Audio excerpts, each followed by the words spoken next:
Hello guys, आज हम देखेंगे हमारी मॉक टेस्ट सीरीज के मॉक टेस्ट नंबर 15 क्रिप test solution. Question number 1, select the option that can be used as if one word substitute for the given group of words word at this group at the study of languages. तो first option हमारे पास क्या दिया गया है? Philology. तो philology का क्या मीनिंग होता है? Study of languages. Next option anthropology. Anthropology compressive word word drive कर सकते हैं, एंथ्रो प्लस लॉजी। एंथ्रो क्या होता है? Related to man. तो जो मनुष्य विज्ञान होगी या नृ विज्ञान होगी उसको हम बोलेंगे एंथ्रोपोलॉजी। लेक्सिकोग्राफी क्या होती है? लेक्सिकोग्राफी होती है art of compiling dictionary. Dictionary बनाने की कला को बोलते हैं लेक्सिकोग्राफी। नेक्स्ट होता है फिलोसफी। फिलोसफी तो हमें पता ही है कि दर्शन किसी भी चीज़ पे, जैसे हम अक्सर पढ़ते हैं इंडियन फिलोसफी या वेस्टर्न फिलोसफी, तो फिलोसफी का मीनिंग होता है दर्शन। सो ऑब्वियसली हमारे करेक्ट आंसर क्या होगा? Option number 1। Question number 2, select the most appropriate meaning of the given idiom like a cake walk. ये तो बहुत इजी लेवल का इडियम है। इसे क्या मीनिंग होता है? कोई काम होता है that is very easy, very easy task. तो ऑब्वियसली हमारे काम ऑप्शन क्या होगा? स्मूथ सरफेस हो नहीं पाएगा, लेजेंड एक्सप्रेस भी नहीं होगा। Correct answer will be easy task. Question number 3, select the correct active form of the given sentences. Has the villa been occupied by the? तो ये क्या दिया गया हमें? पैसिव दिया गया, हमें एक्टिव में इसको कन्वर्ट करना है। तो बाई दैम इसको हमें आगे लाना होगा, और विला, और हमें पता ही है बीन यूज हो रहा है और ऑक्यूपाइड यूज हो रहा है। तो दैम है तो स्टार्टिंग में क्या आएगा? Have they. हैव क्यों आएगा? क्योंकि बीन यूज कर रहा है ना। Have they. Now again have के साथ क्या आएगी? Third form, have they occupied the villa. तो our correct answer will be did they, no, had they, no, have they. अब आप इस पर ऐसे भी कर सकते हो कि भी हैज और बीन आ रहा है, तो क्या है? हैड बिन तो आया नहीं, हैड तो आया नहीं इसके पहला, नेडी आ सिर्फ था, और इसके अंदर तो है ये है दोनों ही नहीं है। तो ऑब्वियसली आपका correct answer is option number 3।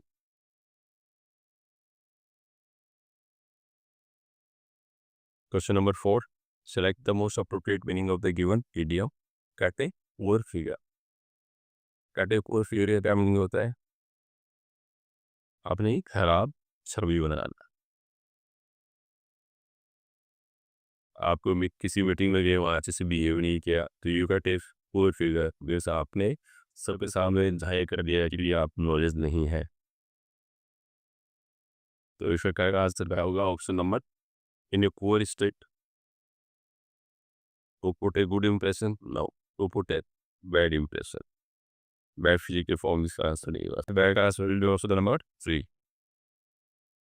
Question number 5, select the correct passive form of the given sentences. Active to passive में हमें कन्वर्ट करना है। The indentured labourers fix the roads. अब यहाँ पे देखिए, सब्जेक्ट क्या है? Endangered labours.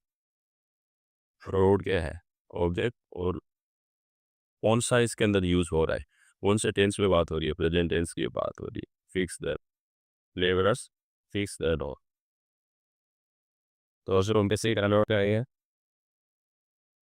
The roads are, are में एक प्रेजेंट टेंस की बात आ रही है, और आर को आर में क्या है? हमें से correct form fix by the indentured labourers. और correct answer will be the road was fixed. Past tense की बात ही नहीं कर रहे, वर्ब नहीं है, इन पास्ट टेंस क्यों आएगा? The roads are fixed by indentured laborers. This is our correct answer. Option number 4 भी क्या होगा? वर्ब की बात कर रहे थे, ये भी हमारा करेक्ट आंसर नहीं होगा।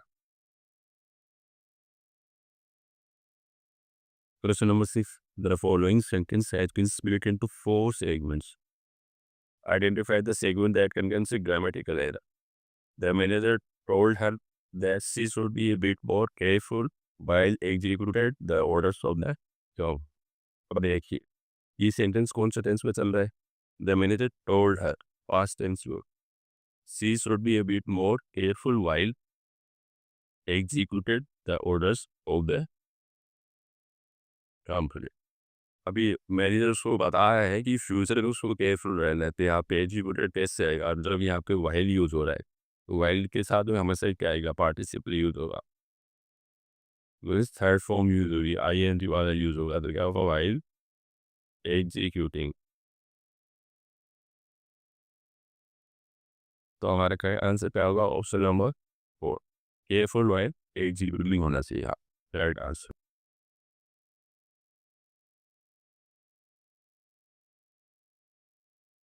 Question number 7, select option A can use as a one word substitute for the given group of words allowed of your demand। First word क्या है? प्रोटेस्ट। प्रोटेस्ट तो हमें पता है, ये इस चीज़ के लिए प्रोटेस्ट करना, इसी चीज़ का विरोध करना। सेकेंड, इन्फ्लुएंस का होता है, इन्फ्लुएंस का मीनिंग होता है group of people who surround an important person. जैसे कोई मिनिस्टर चल रहा है, उसके अलावा 4-5 लोग चल रहे हो, उसके ग्रुप में कोई सेक्रेटरी होगा, कोई कोई और काम होगा, तो उसको बोलते हैं influence. Next word claimer. Claimer का क्या मीनिंग होता है? किसी चीज़ की जोरदार मांग करना, या हम बोल सकते हैं कि लाउड नॉइज या स्ट्रॉन्ग प्रोटेस्ट। नेक्स्ट वर्ड है गैम्बिट। गैम्बिट का मीनिंग होता है कोई चाल चलना, कोई अपना दिमाग लगा के किसी भी एडवांटेज के लिए क्या करना, कोई चतुराई करना, उसको बोलते हैं गैम्बिट। ऑब्वियसली ये loud appeal demand test money encourage भी नहीं होगा, गैम्बिट भी नहीं होगा। Correct answer will be option number 3, claimer.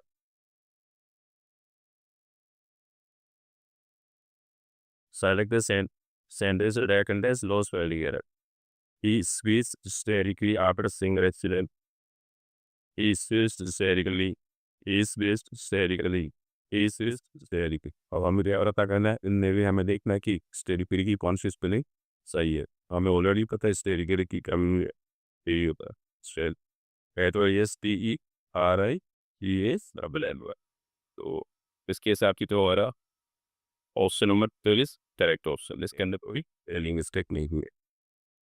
Right answer will be option number 4। Question number 5, select the most appropriate synonym of the underlined word। The celebrity was inundated with birthday wishes from her advisor। Celebrity को birthday विशेष की तादाद लगी थी उसके advisers की तरफ से। तो इनंडेटेड की क्या मीनिंग होता है? एक तो होता है फ्लड, ये बात इनंडेटेड फ्लड हो गई थी, बाढ़ से पिघला था। दूसरा ये बोलते कि किसी चीज से भर जाना, जैसे यहाँ पे क्या हुआ, तो उसके बाद इतनी बर्थडे आई थी कि इसके बाद इनंडेटेड मतलब वो भर गए किसी चीज से भर जाना। और इसका एकदम सिरोनिका था और वेल, किसी चीज से किसी इमोशन से भर जाना। तो फर्स्ट वर्ड अनॉयड। अनॉयड तो क्या होता है? इरिटेटेड, प्रीऑक्युपाइड, जो पहले से ही किसी और थिंग में प्रीऑक्युपाइड हो रहा है, जिसका दिमाग नहीं पे ऑक्युपाइड हो गया। रिवार्डेड, किसी को हमने रिवॉर्ड दिया है, पुरस्कार दिया है। और वेल तो हमें ऑब्वियस नहीं देता है। और वेल भी क्या है, किसकी यूजल फीलिंग से यूज होता है। ये जैसे सैड, सैड फीलिंग से वो ओवर वेल हो गया, मतलब सैड फीलिंग से वो भर गया। तो ऑब्वियसली हमारा का एक आंसर क्या होगा? रिलेटेड का option number 4। The celebrity was overwhelmed with birthday wishes from her advice। Again, question number 10. Select the most appropriate antonym of the given word। Word dispatch। अब हमें डिस्पैच का मीनिंग पता है। ये डिस्पैच का मीनिंग क्या होता है? To send something. जैसे हम क्या ले सकते हैं? मैसेज भेज सकते हैं, या फिर कोई ट्रूप्स को, आर्मी के ट्रूप्स को, या तो शिपमेंट और डिस्पैच कर सकते हैं। तो फर्स्ट ऑप्शन क्या है? एक्वायर। एक्वायर क्या होता है? एक्वायर से बेसिकली दो क्या होता है? ड्राफ्ट करना। पासवर्ड, अगेन पासवर्ड भी सेंड करना होता है, पर ये पासवर्ड किसके लिए यूज होता है? सिग्नल्स के लिए या इलेक्ट्रॉनिक मैसेजेस के लिए यूज होता है। वीडियो करना ये यूजली पार्सल के रूस के रेस्पेक्ट में होता है। और बुलेटिन क्या होता है? जब हमने ऑलरेडी, जैसे हम पुराने टाइम पे दूरदर्शन न्यूज देखा करते थे, उसमें क्या करते हैं?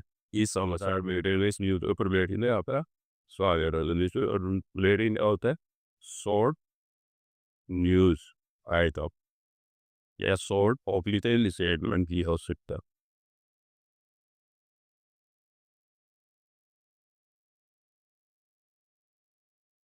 तो हमारे का आंसर क्या होगा? Displace means to send something या रिक्वायर मीन्स प्राप्त करना, to receive something. Question number 11। Question number 11 का क्या मीनिंग होगा? Select the most appropriate synonym of the given word. Obligatory means something which is mandatory. कोई चीज दो, ऐसी कोई चीज जो करना जरूरी है।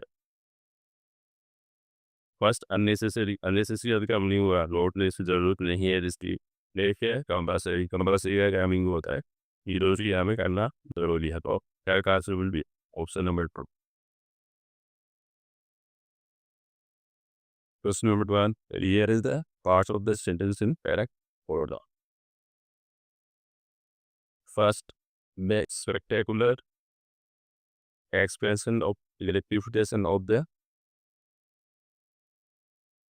देखेगा नवीन आएगा तो ये तो वैसे ही ऑप्शन सही नहीं लग रहा है हमें। नेक्स्ट हम लेते हैं spectacular Chinese economic growth of expansion of electrification of the again, ये तो आइडिया है। Next, the spectacular Indian economy were largely based हो। अब ये भी सेंटेंस कंप्लीट नहीं हो रहा है तो the spectacular Indian economy singular की बात कर रहा है और वर्ड कैसे आ जाएगा? तो ऑब्वियसली ये भी डाटा आंसर देंगे। Next, the spectacular Chinese economic growth of the last 20 years and the capacity level expansion of the electrification of the Indian economy were largely based on coal. तो ये हमें अपने आप में ये क्या कर रहा है? एक लॉजिकल सेंटेंस पूरा बनता हुआ दिखता है। तो correct answer will be option number 4। Friends, ऐसे क्वेश्चन में अगर आपको सबसे पहले एक और क्या रहती है, अगर एक ही सेंटेंस के पार्ट दिए हुए हैं तो मैं बोलूँगा कि आप ऑप्शन से ही जाइएगा।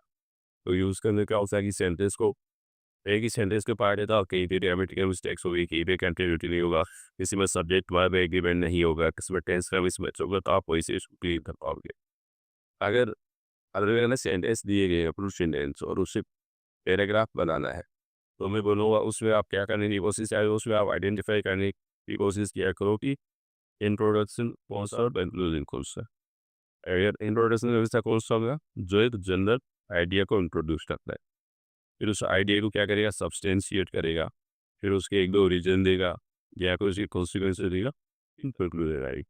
वो आ रही है आपने एक दो सेंटेंस को इंट्रोडक्शन से कंक्लूजन की तय कर लिया और आप दो ऑप्शन में प्रैक्टिस एलिमिनेट कर ही पाओगे और उसमें आपका टाइम भी बचेगा। Question number 13, select the most appropriate antonym of the underline word. The WHO received a statement on Sunday morning that though the Omicron variant of the coronavirus may appear to be less severe, it should not be dismissed as mild. तो यहाँ पे severe का क्या meaning होता है? Severe means very serious. किसी को कोई बीमारी है तो बहुत ज़्यादा सीरियस है या उसका बोलते हैं गंभीर है, तो हम क्या बोलेंगे? सीवियर। फर्स्ट ऑप्शन क्या? विदाउट। विदाउट तो अलग ही मीनिंग होता है, ऐसा मतलब होता है सूखा हुआ या कोई चीज़ मुरझाया हुआ। जैसे कोई गम फ्लावर है, वो उसके बाद से थोड़ा देर बाद भी फ्लावर 4-5 दिन का हो जाएगा, मुरझा जाता है, तो उसमें बोलेंगे विदाउट। ठीक, हमें पता ही कि ये बात। जेंटल, जेंटल का क्या मीनिंग होगा? जेंटल का मीनिंग होता है माइल्ड, और हम बोल रहा बोल सकते पेनर या फिर नॉट सीरियस। ओवरसीज, ओवरसीज एक अच्छा वर्ड है, ओवरसीज का कई सारे मीनिंग हो सकते हैं। ऐसे पूछा है ओवरसीज का एक मीनिंग हो सकता है ग्रीडी, यही पता है जो ब्लैक अंदर बहुत ज़्यादा खाना खाता है ओवरसीज। और हम क्या बोल सकते हैं इसके अलावा? ओवरसीज क्या होता है? किसी काम करने में एग्रेसिव, हम जैसे बोल सकते हैं ओवरसीज रीडर थे, तो ओवरसीज रीडर मतलब बोल दे रहा, मतलब जो जिसको पढ़ने का बहुत ज़्यादा इंटरेस्ट था। अब हमें सीवियर का ऑब्वियसली एंटोनिम क्या होगा इस केस में? Option number 3, gentle. Severe, gentle. Question number 40, select the most appropriate synonyms of the underlined word in the given sentence. Rahul was staring some of his childhood stories and they were hysterical. अब hysterical की spelling हमने थोड़ी देर पहले देखी थी, अब देखते हैं इसका मीनिंग क्या होता है। हिस्टेरिकल का क्या मीनिंग होगा? हिस्टेरिकल के हमारे पास दो मीनिंग रहेंगे। एक मीनिंग सही होगा वेरी फनी, एक सेकंड होता है एक्साइटमेंट से या कैसे भी एक्सट्रीमली इमोशनल स्टेट किसी बंदे में अराइव हो जाती है, उसको हम बोलते हैं हिस्टेरिकल। एक्सट्रीमली इमोशनल और उसी कल out of control,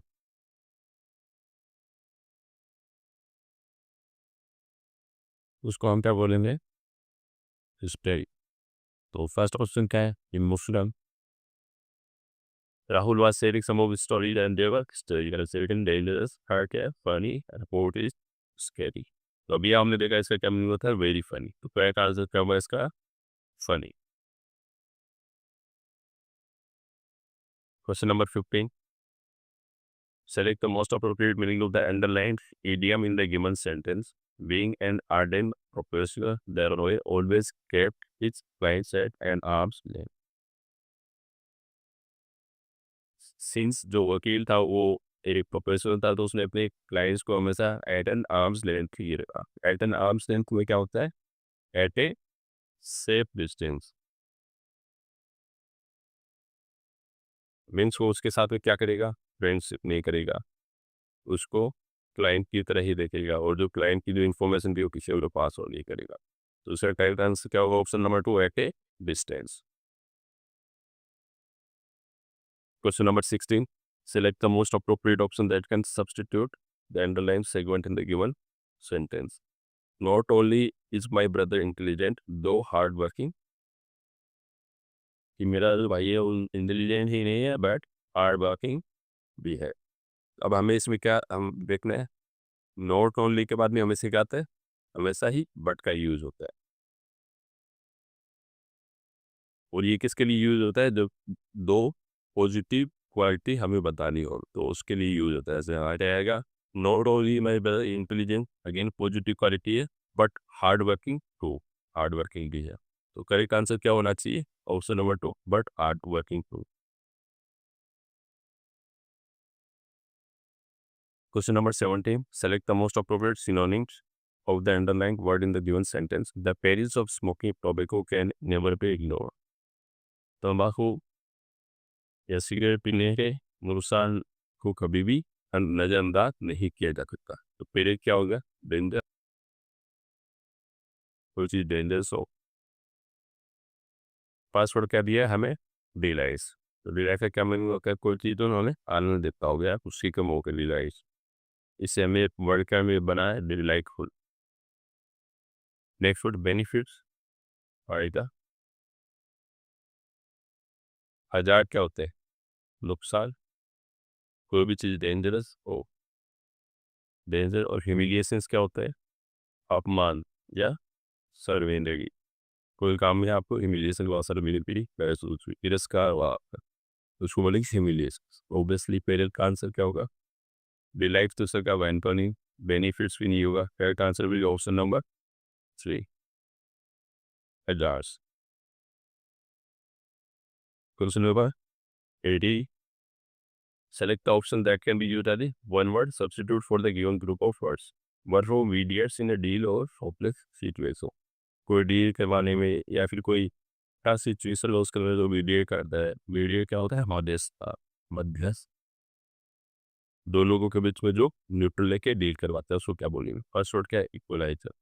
equaliser word से पता है कि जो चीज़ इक्वल कर दे। अभी इक्वलाइजर तो किसी पर्सन को ले तो हो नहीं सकता है। ये अक्सर हम किसके लिए यूज़ करते हैं? इलेक्ट्रॉनिक डिवाइसेस के लिए, कि इक्वलाइजर है, साउंड को इक्वलाइज कर देगा या सिग्नल्स को इक्वलाइज कर देगा। नेक्स्ट सोलिसिटर होता है, अनदर टर्म फॉर लॉयर, वकील, एडवोकेट के लिए अनदर टर्म है सोलिसिटर। स्पेसिफाई,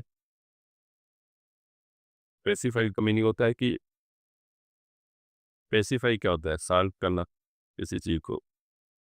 स्पेसिफाई क्या होता है? One person who tries to stop war. जो भी किसी की भी चल रही है या कोई लड़ाई झगड़ा चल रहा है तो उसको एक बार रुकवा देता है, चाहे उसका सॉल्यूशन निकले या नहीं निकले। और नेक्स्ट लास्ट वर्ड क्या है? नेगोशिएटर। नेगोशिएटर क्या करता है? दोनों लोगों को एक ही मंच पे लेके आता है, एक ही फोरम पे लेके आता है और उनको नेगोशिएट करने देता है कि आप इस पे कैसे नेगोशिएट करके डील कर सकते हो। तो हमारा करेक्ट आंसर क्या होगा? Option number 4, negotiate. Question number 9, select the most appropriate meaning of the given idiom fair square। अब fair square हम वैसे ही पढ़ रहे हैं, इतना आसान idiom। fair square क्या होता है? ऑनेस्टली, ईमानदारी से कोई काम होगा उसको बोलते हैं फेयर एंड स्क्वायर। लोग बोलते हैं ना कि I prepared for the exam fair to square, I clear the exam fair and square, मैंने ईमानदारी से परीक्षा पास की। तो correct answer will be option number 1। Again, question number 20. Select the most appropriate option to fill in the blank. We decided to dash as we were missing him alone. Give a visit, take a visit, bring in a visit and pay him a visit. अब फिर से यहाँ पे आपको ये क्या है कि आपको पता ही होना चाहिए कि इसके अंदर हम क्या बोलेंगे, नहीं तो अदरवाइज वहाँ पे आप अंदाज लगा रहे बैठो तो गलत ही हो सकता है। करेक्ट आंसर क्या है? पे ए विजिट। किसी को अगर आप मिलने जाते हो तो उसको हमेशा क्या बोलते हैं? Pay a visit. So correct answer will be option number 4। अगर आपको ये नहीं पता हुआ, आपने लर्न नहीं किया तो आप गिव ए विजिट भी बोल सकते हो, लेकिन हो जाएगा। Now question number 21 to 25 comprehension. In the following passages, some words has been dedicated. Read the phrases carefully and select the most appropriate option to fill in each blank. So, academic life has less demanding for students as a result of different internal and external expectations. Teenagers are especially less to academic stress because they go through so many personal and social challenges. Okay.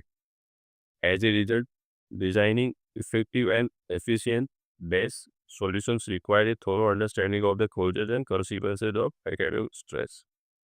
Exams are one of the best aspects of everyone's life. Exams are stressful for everyone, whether they are students or adults, because everyone wants to perform well and no one wants to fail as taught best and should. So, ऐसे भी क्या theme है exams के बारे में और exams की क्या इंपॉर्टेंस है और उसको हम क्या कर सकते हैं, कैसे उसके इफेक्ट्स को मिटिगेट कर सकते, उससे होने वाले स्ट्रेस को हम कम कर सकते हैं। क्वेश्चन नंबर 20 हो, select the most appropriate option to fill blank column word.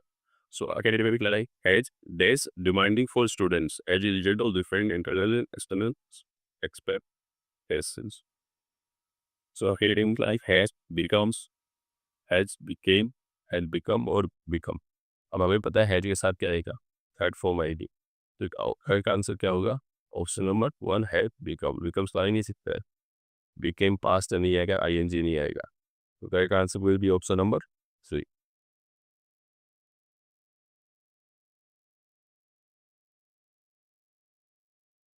Yes. Question number 22, option blank number 2. The teenagers are especially best to academic stress because they go through so many personal and social stages. जो teenagers है, youth है से 19 साल के जो लोग teenagers, हम किसको बोलेंगे? Tin years. टीन किस में आता है? आप इसको वैसे जानते 13 स्पेलिंग कम 13 को लास्ट में टीन आता है, 13 से लेकर 21 तक आता है, 19 तक आता है। तो इन इस एज ग्रुप के लोगों को क्या बोलेंगे? Teenager. So teenagers are especially best to academic stress because they go through so many personal and social challenges. जो टीनेजर्स है उसके अंदर एकेडमिक्स स्टडी को लेकर स्ट्रेस आज भी है क्योंकि ये सारे पर्सनल और सोशल चेंजेस से वो गुजर रहे होते हैं। तो करेक्ट आंसर क्या होगा? Teenagers are especially scared to academic stress. तो ये तो कुछ सेंस नहीं बना। प्रोन का क्या मीनिंग होता है? प्रोन का मीनिंग होता है कि किसी चीज़ से प्रभावित होना, लाइकली तो भी affected by something.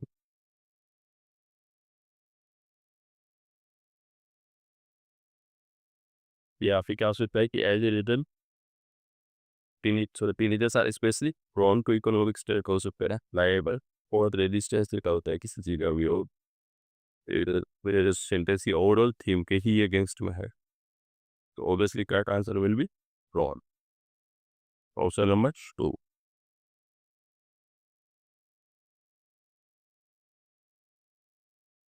Question number 23 number E. As a result, अब तक की क्या बात करी कि टीचर्स में स्ट्रेस होना लाजमी है। उसके रिजल्ट में as a result designing effective and efficient based solutions requires a thorough understanding of the causes and consequences of academics. तो इसके लिए हमें क्या करना है, अगर सॉल्यूशन बना रहे हैं ऐसे सॉल्यूशन जो इफेक्टिव भी हो और एफिशिएंट भी हो, तो हमें क्या होना चाहिए कि एकेडमिक स्ट्रेस के क्या तो कॉजेज है और क्या उसकी कॉन्सिक्वेंसेज है, क्या उसके कारण है और क्या नतीजे है, उनकी थोरो मतलब पूरी अंडरस्टैंडिंग होनी चाहिए। तो यार effective and efficient collateral. Collateral का क्या मीनिंग होता है? कोलेट्रल तो क्या होता है? कोई चीज़ हो पड़ोस हो, हम कोलेट्रल डैमेज बोलते हैं। Second intervention. इंटरवेंशन क्या होता है? किसी का हमने इंटरवेंशन चाहिए, हस्तक्षेप चाहिए या किसी की मध्यस्थता चाहिए। करवेंशन क्या होता है? करवेंशन तो एक फॉर्मल वेटिंग या कि वह बोलता है गोइंग बाय द कन्वेंशन, एक इनफॉर्मल रूल्स और अदर क्या है, ये कन्वेंशन है कि ऐसा होना चाहिए जो कि कोई ये नहीं होगा, लीगल अगर आता है ये सारी। तो अब यहाँ पे करेक्ट आंसर क्या होगा? कोलेक्टर तो हो नहीं सकता है। इंटरवेंशन हमें सही लग रहा है कि इफेक्टिव एंड एफिशिएंट इंटरवेंशन। तो correct answer will be option number 2।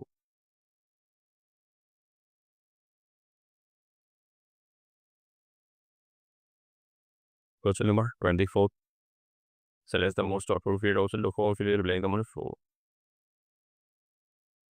Exams are one of the best aspects of anyone's life. Are they are okay? Exams are one of the more important.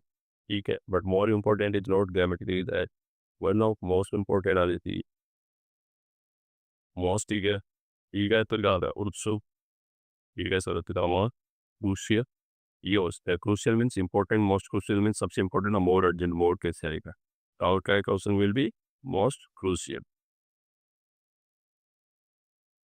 And last question, question number 25, blank number 5 भी दिखाएगा।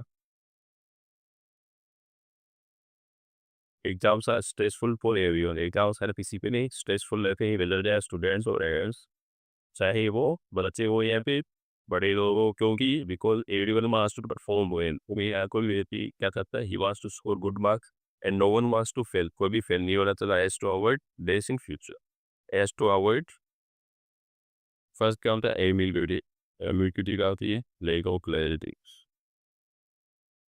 अस्पष्टता, किसी चीज़ के बारे में आपको स्पष्टता नहीं है, कुछ सर्टेनिटी नहीं है, ये क्या होने वाला है। स्नेक क्या होता है? स्नेक का मीनिंग होता है किसी चीज़ को छुप के देखना, स्नेक स्नेक। थर्ड वेंडरलास्ट क्या होता है? वेंडरलास्ट का मीनिंग क्या होता है? कोई ऐसी strong desire to travel all the time, ऐसे लोग जो हर टाइम घूमना चाहते हैं। और पर्पज क्या होता है? पर्पज होता है कि इस व्यक्ति के जीवन कोई खास पर्पज नहीं है, उसके जीवन का कोई उद्देश्य नहीं है। तो करेक्ट आंसर क्या होगा? Perform well and no one wants to fail, as to avoid, sneak होगा नहीं, वेंडरलिस्ट होगा नहीं। ये पर्पस को अवॉइड करना चाहता है, अगर है वो बंदा तो बड़ा पता होता है। तो क्या का आंसर क्या होगा? एम्बिग्यूटी। कि हर कोई व्यक्ति एग्जाम में अच्छी मार्क्स लाना चाहता है, फेल नहीं होना चाहता। अगर वो फेल होंगे तो क्या होगा? उसके करियर की या फ्यूचर की क्लैरिटी नहीं रहेगी कि वो लोग क्या करने वाले। Correct answer is option number. तो फ्रेंड्स यही थे आज के डिटेल सॉल्यूशन का वीडियो। मैं आपको इन वीडियोज़ किया कि क्वेश्चन पेपर चाहिए तो इस टेलीग्राम चैनल पर आप ज्वाइन कर सकते हो। इसके साथ साथ में जो भी अपने रूम कोड गिफ्ट कीजिए उसकी पीडीएफ भी आपको वहीं से मिल जाएगी।